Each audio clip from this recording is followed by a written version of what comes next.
Caros amigos, nestes dias tão diferentes, onde estamos reescrevendo novas diretrizes de ação perante a vida, não podemos deixar de nos lembrar de dois recursos preciosos disponíveis para todos nós: a oração e a água fluidificada. Aproveitemos o ensejo de assistir à palestra pública que logo entrará no ar e coloquemos um pouco de água para receber os eflúvios salutares decorrentes da oração e da meditação. Emmanuel, no livro Segue-me, da Lavra Mediúnica de Francisco Cândido Xavier, disse-nos que a prece intercessória e o pensamento de bondade representam irradiações de nossas melhores energias. A criatura que ora ou medita exterioriza poderosas forças que, ao influenciar em uma taça singela de linfa potável, condensam princípios salutares que aliviam e sustentam, ajudam e curam.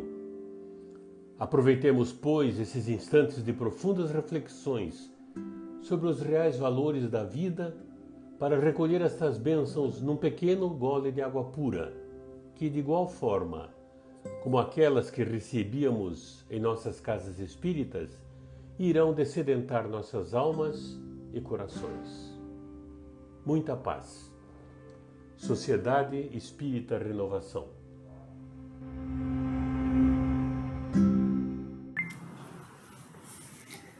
Olá, meus amigos. Muito bom estar aqui com vocês, agradecendo a oportunidade de participar desta tarefa, dessa atividade que, com muito carinho, com muito zelo, a equipe da Sociedade Espírita Renovação, a casa querida que nós frequentamos há tanto tempo, nos proporcionou estarmos aqui com vocês para conversarmos um pouquinho sobre o tema esperança.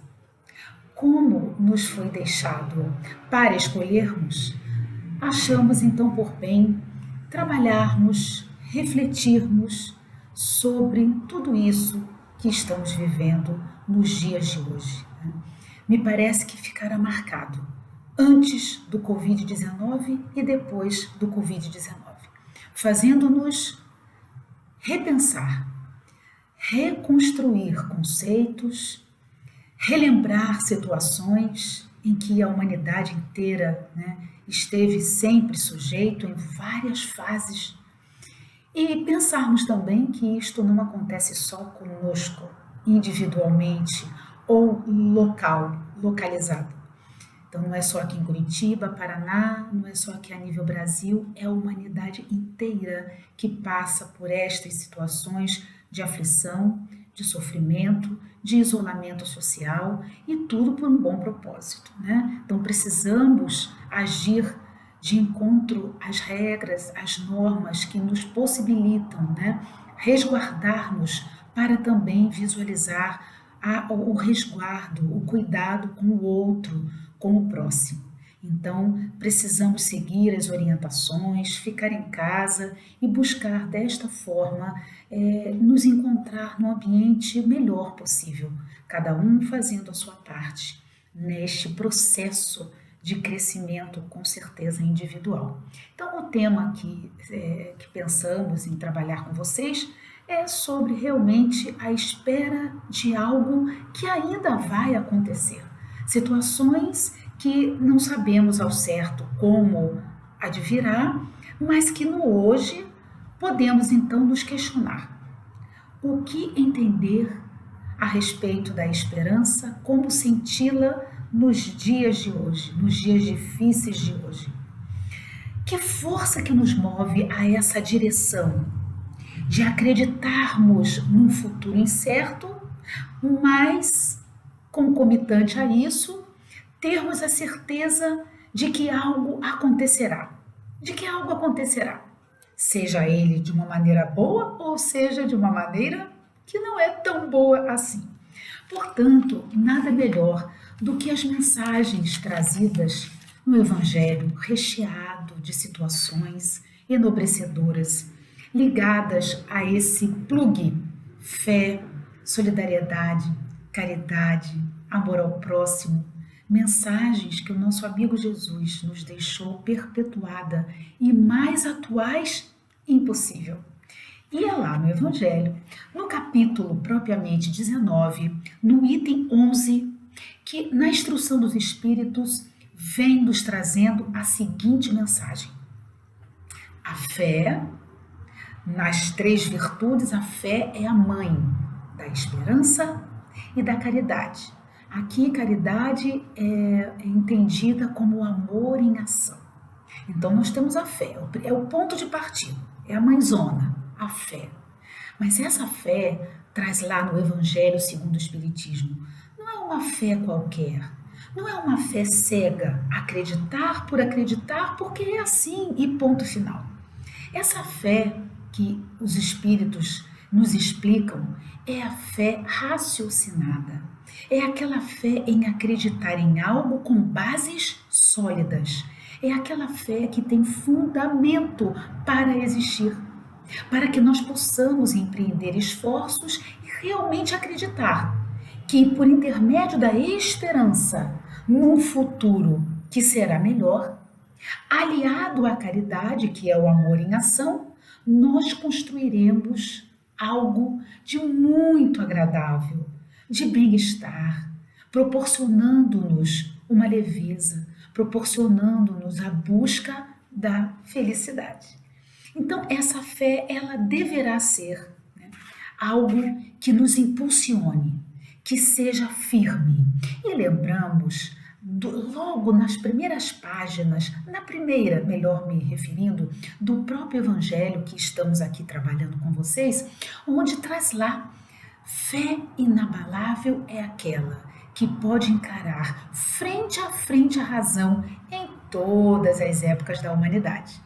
Então, verificamos que seria algo em que nós possamos acreditar, porém passando pelo crivo da razão, passando pelo crivo da lógica, do bom senso.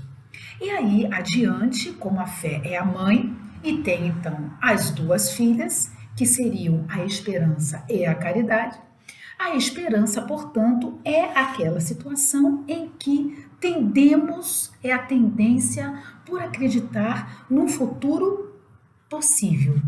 E aí, esse futuro possível é o futuro que será construído no hoje. E não o pensamento somente voltado para algo que ainda não aconteceu. Então, para que essa situação aconteça, para que essas realizações elas possam ser concretizadas no futuro, será necessário que façamos a construção no hoje, no presente. Então, a esperança tem esse feeling, tem essa expectativa, construção de hoje, pensando no futuro. E temos a caridade. A caridade, como entendia Paulo de Tarso, a caridade é a mais excelente de todas as virtudes. E aí não poderíamos deixar de estarmos pesquisando o significado da caridade lá no Livro dos Espíritos, lá na questão 886. Aí Kardec pergunta aos espíritos o que significa caridade, só que ele não pergunta apenas o que significa caridade. Ele pergunta o que significa, como a entendia Jesus. Olha lá. Então vem aquela resposta para nós, que nós então costumeiramente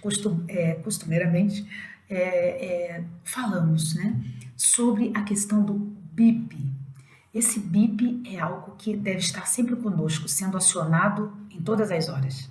E o BIP quer dizer o significado da caridade como entendia Jesus. Então, o BIP, benevolência para com todos. Benevolência, utilizar-se da benevolência, é o bem. É você estar encharcado de ideias, de pensamentos e de atitudes, promovendo, né, situações boas para você e para todos aqueles que estão à sua volta. O I de indulgência, que seria a indulgência para com as imperfeições.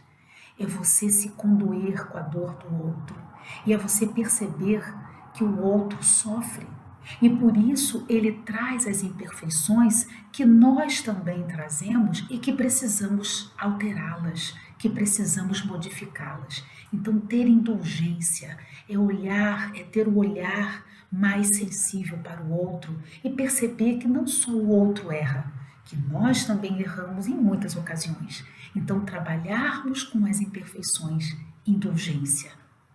E o P de perdão, para fechar o BIP, o significado do BIP, o perdão das ofensas. É o desatar das algemas que nos prendem a um passado provavelmente delituoso. É nós pedirmos perdão para, inclusive, amenizarmos o rigor da vingança, daquelas situações em que muitas vezes nós provocamos e criamos inimizades que atravessam séculos. Então, é o quebrar das algemas, é nós nos libertarmos de todas as situações que equivocadamente praticamos no decorrer desse processo evolutivo. Então, o BIP, como entendia Jesus, é a verdadeira caridade, benevolência, indulgência e perdão das ofensas.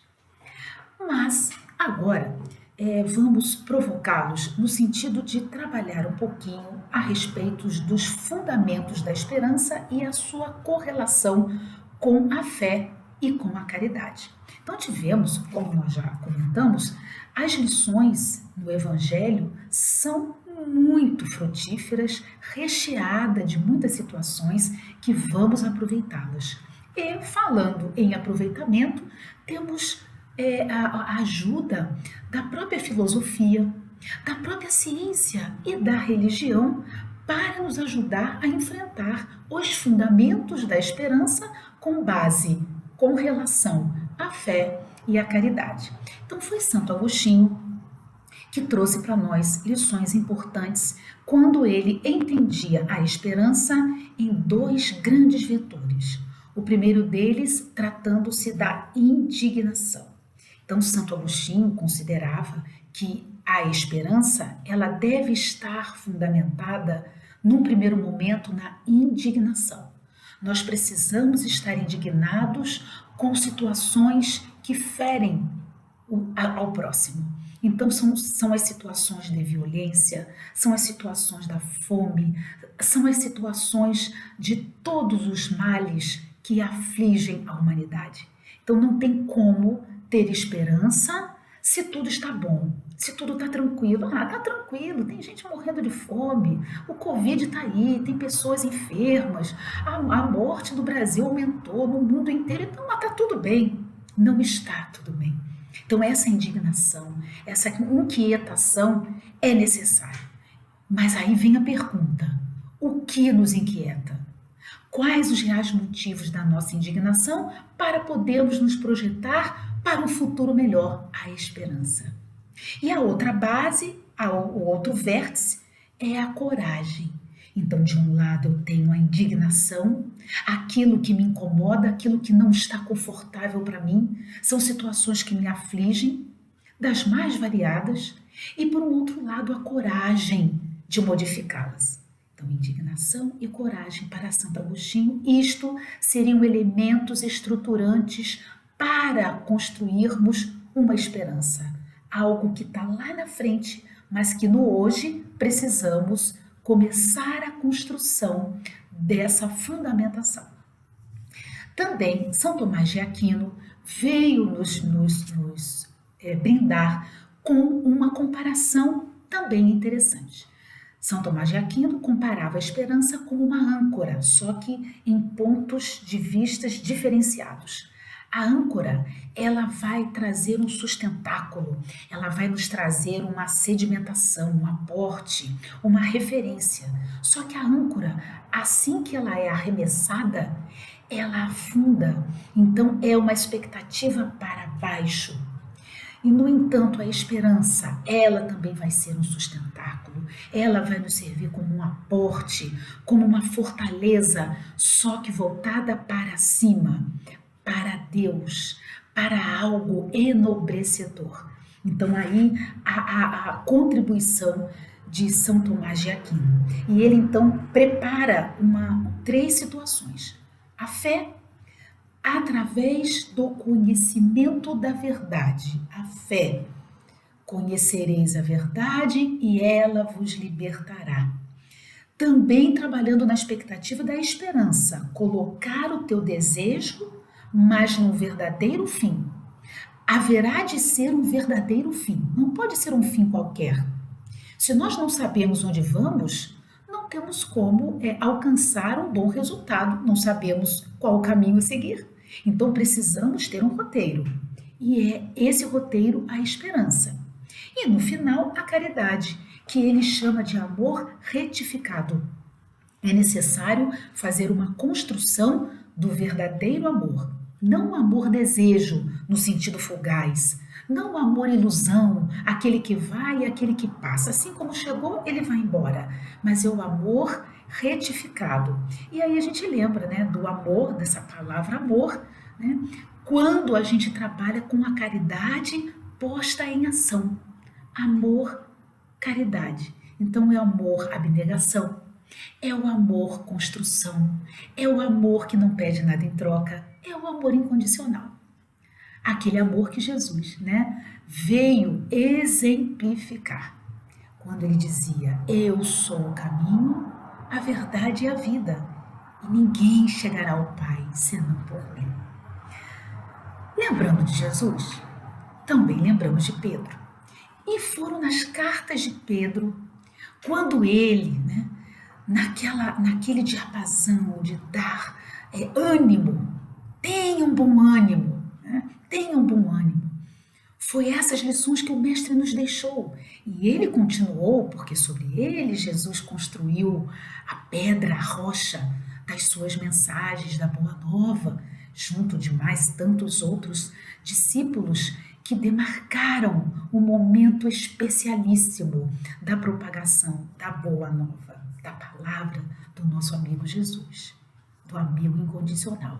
Então, quando Pedro divulgou as suas cartas, ele também permeava pela razão ou razões da esperança. Razões da esperança. E aí nós podemos extrair o elemento em que vai nos proporcionar a direção do racional. As razões, o racionalismo para termos esperança.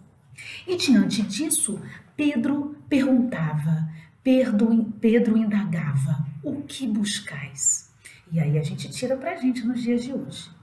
Então, para nós proporcionarmos essa construção de esperança baseada na fé raciocinada, nós precisamos então fazer esta pergunta para nós mesmos. O que estamos buscando? O que buscais? Buscamos o imediatismo? Buscamos adquirir coisas? Deixar patrimônios? Ou então buscamos a renovação integral de nós mesmos? Então, essa pergunta é necessária fazermos. O que buscar? E nessa peregrinação de buscar situações, valores que as traças não poderão corroer, que os ladrões não poderão roubar e ninguém atirará de nós, será necessário refletirmos um pouco mais sobre esses aspectos, razão e fé. E dentre todo essa construção, nos projetarmos para essa esperança e entendermos o seu real significado. Então, já de pronto, já começamos a entender que essa esperança é ao contrário do comodismo, do esperar simplesmente de braços cruzados, num sentido utópico, ilusório. Deixa a vida levar. Afinal de contas, o que tem que acontecer, vai acontecer mesmo, então eu cruzo os braços. Não é esse tipo de esperança que vem toda uma história, que vem todo o aspecto filosófico, científico, racional. E por que não dizer religioso, quando você na esperança deposita algo naquela fé, a fé racional. Então, temos que ter parâmetros. Quando trabalhamos a fé, trabalhamos com aquela situação da consciência tranquila, de que eu faço a minha parte, eu construo, eu deposito, né, em algo que no futuro dependerá da construção do hoje. Então, é olhar a esperança, mas implementando ações. Então, somos hoje, presente, pessoas, seres em renovação constante, sempre em evolução, projetando-nos para a construção de um futuro melhor, que é o que queremos. Então surge aí a necessidade de diagnosticar o que realmente queremos. E aí é a filosofia, né? Com um filósofo que a gente vai trabalhar aqui com vocês, um filósofo italiano chamado Paolo Rossi, no livro Esperanças, que ele então nos traz algumas lições que eu achei interessante trazê-las para vocês agora.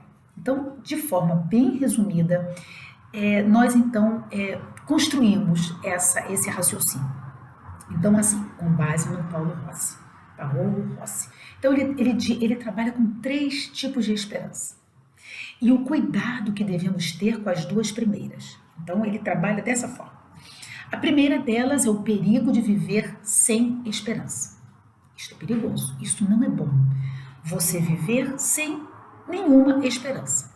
E aí ocasiona, diz o filósofo, o desespero, a apatia, a própria desesperança de não esperar nada da vida, o próprio desânimo. Então isso, perigosíssimo, pode nos levar, inclusive, a cometer atos terríveis. Então, a desesperança não é bom, não é legal.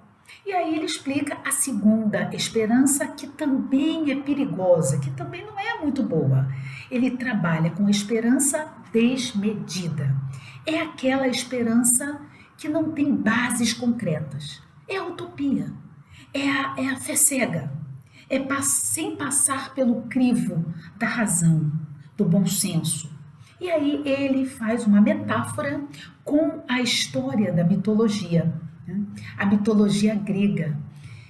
Existia, então, uma princesa chamada Pandora. Essa princesa, né, na época da Grécia Antiga, recebeu dos deuses ciumentos, diante da sua beleza, um presente, uma caixa misteriosa. Mas os deuses a alertaram, dizendo para que ela não abrisse aquela caixa, de jeito nenhum, jamais. Mas um dia, né, com aquela curiosidade que a instigava, ela não resistiu à tentação e ergueu a tampa da caixa.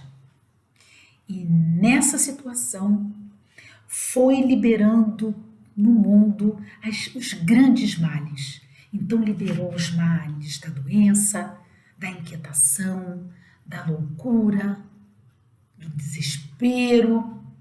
Mas um Deus compadecido permitiu que a caixa, né, a tempo, se prendesse, se fechasse e guardasse um único antídoto, que tornaria suportável a infelicidade da vida.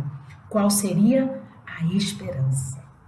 Então, demarca-se uma situação em que os gregos, na antiguidade, eles tinham pavor, eles temiam essa esperança em que desse asas a uma desesperança ou uma esperança utópica, em que fosse baseada nesta ilusão.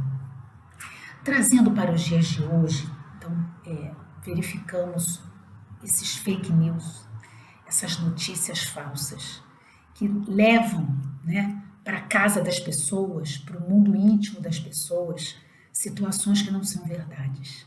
São utopias e que muitos desavisadamente acreditam e que tomam para si isto como verdade. Então saiu na mídia, uma ocasião, uma senhora que recebeu uma notícia pelo Face, a respeito de um chá milagroso que acabaria com o problema de pressão. E ela acreditando, né, colocando todas as suas forças, com a esperança de que aquilo fosse verdade, ela não toma mais os remédios que os médicos então a estavam orientando, para que então tomasse aquele chá como salvação dos seus problemas físicos. Quase que foi a óbito essa senhora, que desavisadamente acreditou numa notícia falsa. E nesta notícia falsa, nessas informações equivocadas, ela projetou uma esperança utópica, ou seja, uma esperança desmedida, que não tinha razão de ser. Então a gente faz esse permeio com essa caixa de Pandora. Muitas vezes somos levados a uma curiosidade e acreditarmos em algo que não é real, que não é verdadeiro, que não passa pelo crivo da razão, que não passa pelo crivo da lógica. Então nós nos frustramos, nós caímos em armadilhas de uma forma que precisamos ficar atentos em relação a tudo isso. Principalmente hoje, nos dias atuais, na vida contemporânea, em que vivemos envoltos em informações falsas, nessa tecnologia que muitas vezes nos ajuda, mas também nos atrapalha. Portanto, num terceiro e último momento, o filósofo, o Ross, ele então fecha em seu livro As Esperanças com a terceira situação, e esta sim ele chama de esperança verdadeira, que é a esperança sensata. Então ele trabalha com a esperança sensata quando projeta o futuro baseado no presente.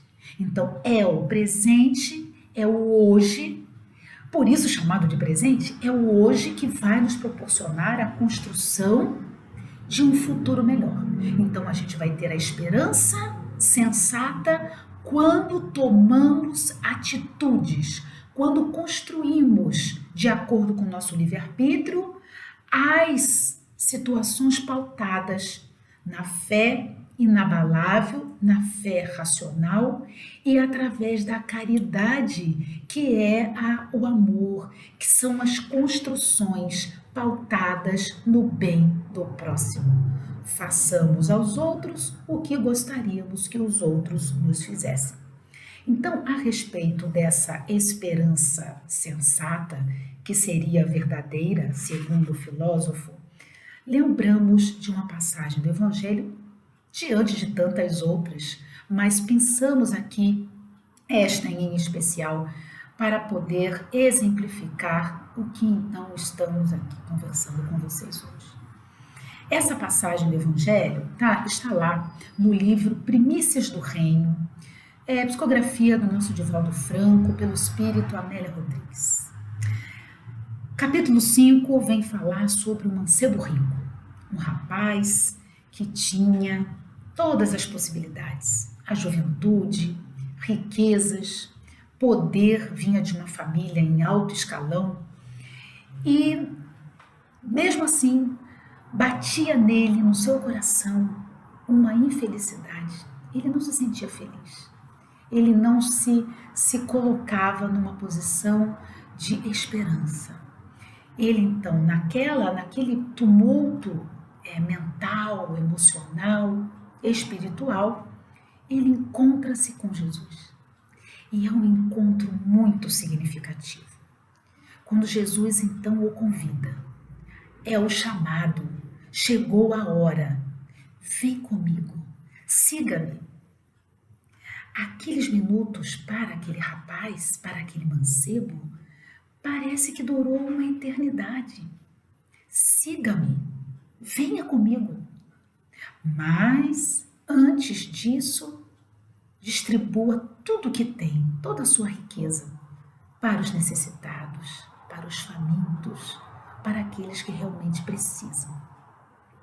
Ele, então, tocado daquele momento único, ele começa a passar por uma transformação ali naquele momento. Começa a passar várias situações em sua mente, em seu coração. E ele então diz ao mestre, eu vou, mas agora não. Hoje não. Daqui a pouco eu participarei de uma corrida, né? E eu me preparei muito para isso, foram muitos meses em que eu tive que mobilizar muitas coisas, eles estão esperando por mim, eles esperam que eu participe dessa corrida e que ganhe, e que seja um vencedor. Mas logo após as corridas, daquelas bigas, né, que se utilizavam à época de Roma, eu seguirei. Aquele minuto se dissipou. E assim se deu, né? Passou aquele momento. E, na verdade, o espírito de Amélia Rodrigues nos convida a um trecho neste capítulo que eu os convido a ler, um capítulo muito bonito, onde ela diz: a horizontalidade das aflições humanas contemplava a verticalidade da sublimação divina. É aquele posicionamento, a horizontalidade das aflições humanas contemplava a verticalidade da sublimação divina. Depois, hoje não. Hoje eu não posso. E aí nós nos perguntamos, e a nós? E quanto a nós, que estamos passando aqui pela vida, né, no planeta Terra, trabalhando nessa expectativa de passagem? Nós estamos num verdadeiro aprendizado. Quanto será o nosso chamado? O que será de nós? O que buscamos? Então, quando será que vão bater na nossa porta? O que baterá na nossa porta? A dor, o trabalho, a tarefa edificante, uma construção de renovação, propostas. Então, dentro desse caminho, nós sempre estaremos encarando-os da forma em que o Espírito Amélia Rodrigues nos coloca. A horizontalidade das aflições humanas contemplava a verticalidade da sublimação divina. Nós estamos aqui de passagem. Somos viajores do tempo em plena evolução. E logo depois desses acontecimentos, em que o rapaz, infelizmente, não teve a oportunidade de seguir Jesus, pelo menos naquela existência, porque no meio da corrida, né, numa manobra menos feliz, quebra-se a biga, ele cai e os cavalos passam por cima dele. E conta no capítulo 5, Amélia Rodrigues, de que a espiritualidade veio recebê-lo num envolvimento muito grande. Então fica a proposta: quando será que vamos ser chamados? Estamos preparados? Então essa é a ideia. O que nos indigna hoje? O que nos incomoda? O que nos aflige? Então, nessa perspectiva do chamado, nós precisamos então nos encher de esperança. E essa esperança deve vir sempre envolta, sempre junta da sua mãe, a fé, mas a fé que passa pelo crivo da razão, a fé que nos religa a Deus, mas entendendo todo o processo de lógica, de verdade. Cristo já havia falado: eu sou o caminho, a verdade e a vida, ninguém irá ao Pai senão por mim. E com a caridade, que vai nos impulsionar, é a vontade disposta no bem. Fazer o bem faz bem.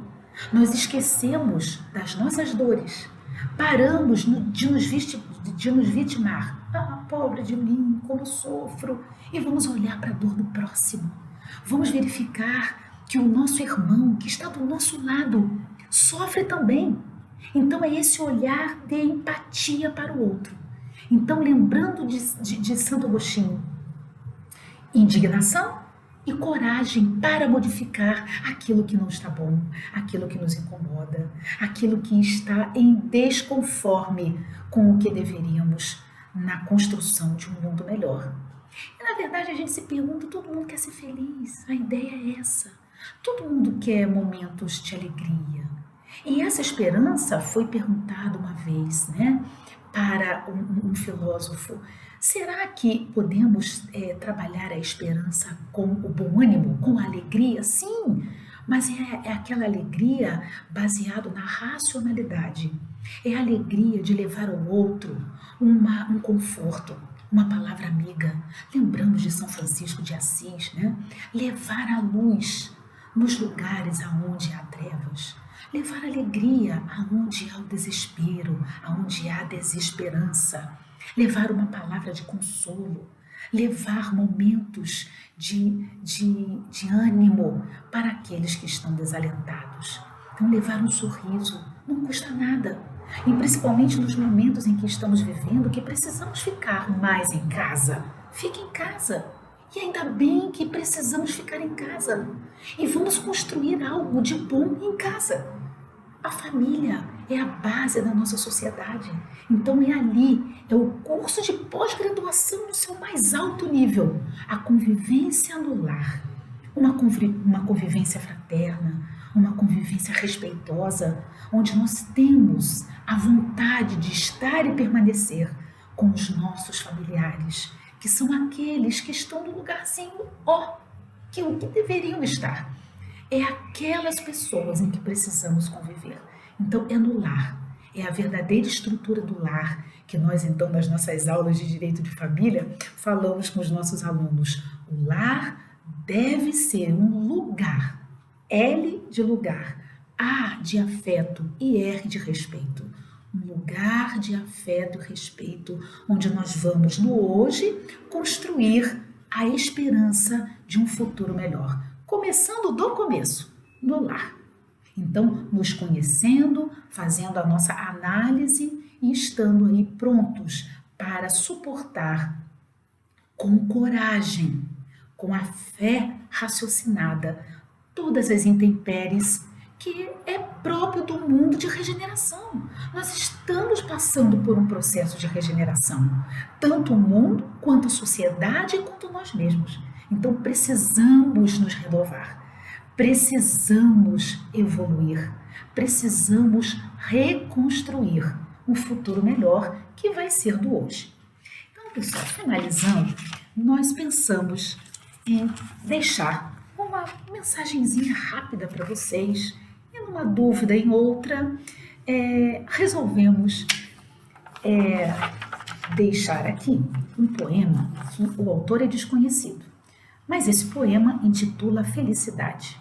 E a primeira vez que eu ouvi foi na palestra do meu pai, muito tempo atrás, quando ele, numa determinada parte lá da palestra, ele então começa a falar, mas ele tem uma facilidade de gravar incrível, mas eu não tenho. Então eu vou pedir permissão para ler esse poema que me chamou a atenção, que me tocou o coração quando eu o ouvi pela primeira vez e fiquei muito sensibilizada, porque é uma mensagem com certeza de esperança. E ele se intitula então Felicidade. Começa assim: meu nome é Felicidade. Faço parte da vida daqueles que têm amigos, pois ter amigos é ser feliz. Faço parte da vida daqueles que vivem cercados por pessoas como você, pois viver assim é ser feliz. Faço parte da vida daqueles que acreditam que ontem é passado, amanhã é futuro e hoje uma dádiva, por isso que é chamado de presente. Faço parte daqueles que acreditam na força do amor, que acreditam que para uma história bonita não há ponto final. Eu sou casada, sabiam? Sou casada com o tempo. O meu marido é lindo. Ele é responsável pela resolução de todos os problemas. Ele reconstrói corações partidos, ele cura machucados, ele vence a tristeza. Junto tivemos 3 filhos: a amizade, a sabedoria e o amor. A amizade é a filha mais velha, uma menina linda. Ela une pessoas, pretende nunca ferir, sempre consolar. Ao meio de tudo isso, eu tenho a sabedoria, uma filha culta, íntegra, sempre foi mais apegada ao pai. O tempo. A sabedoria e o tempo estão sempre juntos, mas há ainda o caçula, o filho caçula. É o amor. É teimoso. Às vezes só quer morar em um lugar. E eu vivo dizendo, amor, você foi feito para morar em muitos corações, não apenas em um. O amor é complexo, mas é lindo, muito lindo. Quando ele começa a fazer estragos, eu chamo logo o pai dele. E aí o tempo sai fechando todas as feridas que o amor abriu. Uma pessoa muito importante me ensinou uma coisa: tudo no final dá certo. Se ainda não deu, é porque não chegou ao final. Por isso, acredite sempre na minha família. Acredite no tempo, na amizade, na sabedoria e principalmente no amor. Aí, com certeza, um dia a felicidade, baterei em sua porta. Tenha tempo para os seus sonhos. Eles conduzem sua carruagem para as estrelas. Olhe então aí a nossa esperança, a construção de um mundo melhor, porém começando do hoje. Vamos construir hoje o que queremos para o nosso futuro. Um futuro em que nós plenamente temos a consciência tranquila do dever bem cumprido. É a consciência tranquila do dever bem cumprido.